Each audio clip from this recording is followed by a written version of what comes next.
so we could start taking care of the non-normative stuff. We could go ahead and start messing around with these buttons here at the bottom, the havoc actions. So if I start spamming this part falls off lane button, you'll see some of the parts fall off the lane. They'll be completely useless. They're off the lane, so they're not going down there. They'll never make it to the nest. They're basically just dumped on the ground. And the back end handles that perfectly, simply because we never get a picture of those parts, so it's like they never existed. So the back end handles that pretty beautifully. So we can go ahead to the bad part button. If a part breaks somehow or is otherwise unusable or whatever, it's a bad part. So if they end up in the nest, what will happen is the camera system will not use that as a coordinate for the part that we're picking up with the part robot. The reason you're seeing these parts actually make it all the way into the kit is because I pressed that button after the picture was taken. So at the time the picture was good and those parts just happened to be bad. So if I press that button after a picture or before a picture was taken, then we'll get a picture and we'll know that that part is bad at the time, so we won't send the part robot to pick that one up. If I want to force the entire nest to be bad and really guarantee that that's one scenario where we have a totally worthless nest, I can just press this bad nest button. So as you can see here, let me just press this a few more times. If we have a completely bad nest, we'll just end up dumping that nest. So as you can see, that brown one just dumped all of its parts. But we don't want to dump the entire thing, right? Because dumping things is bad if you don't have to. So in that case, we only dump the one that has the bad nest. You can also force a kit to be bad just instantly. If there's any kit on the kitting stand, you can just press the bad kit button like so, and it'll put some bad parts in the kit, and that'll basically just guarantee that a part is bad. So when the kit robot moves it over to the inspection stand and we get a picture of it, it'll be bad, and we'll put it in the bad conveyor like so. So that is basically what the bad kit button is all about. We also have a part jumping across lanes button. If I press this button a few times, you'll see that we have some mismatches in the we got some gray parts in the orange lane, that kind of thing. We thought to put that in there. We thought that was pretty funny. Wojcinski told us that story of the part getting shot out between lanes, so we thought that was pretty cool. So we threw that in here just to show what happens. And the way the back end handles that, it's basically treats it just like a bad part. So if a part is bad or if it's the wrong kind, then simply not use it.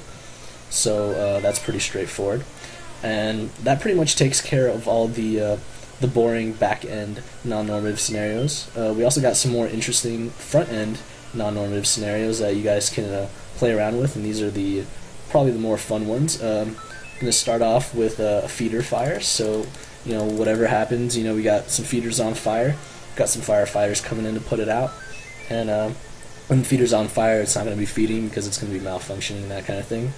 But yeah, that's a pretty simple one, but we thought that was pretty cool, so we left that in there.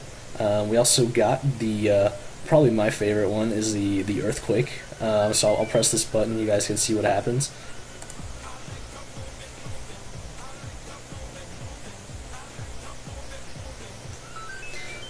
Yeah, that song is pretty cool. So that's probably my favorite right there, just because of the song and the window shaking, that kind of thing. As parts are being fed, they also kind of shake around a little bit. It's kind of hard to tell, but it's there. It's pretty cool. So those are some of the front end non-normative scenarios. We also added in another non-normative scenario, which I think every factory needs to have. What do you do when the robots revolt? They're totally out of control. Every factory has this problem, in my opinion. The robots become self-aware and they start revolting, and what are you gonna do? Gonna need some backup on this one. I mean, I can't kill robots, can you? They're pretty strong, man. So, oh, look who's there. It's Crowley and Wojcinski, man. They come in and they're cracking the robots into shape. Thanks a lot, Crowley and Wojcinski. You guys are pretty sweet, coming in and saving the day. So, alright, so that takes care of the non-norm scenarios. I got something else that's really cool to show you guys, but to do that I got to reboot the factory. So let me just go ahead and do that, and while this recompiles.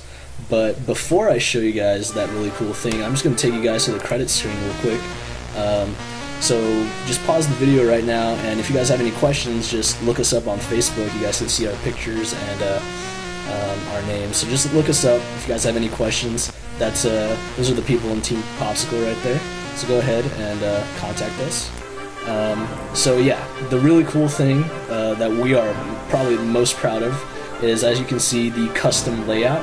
You guys, I started the video with the default layout just to trick you guys, but this is the actual welcome screen, which means you guys can actually make a custom layout. So let me show you guys what this is all about. It's pretty much what you expect from a level builder. You guys can place these parts anywhere you want, so I'm going to go ahead and just put some bins down here.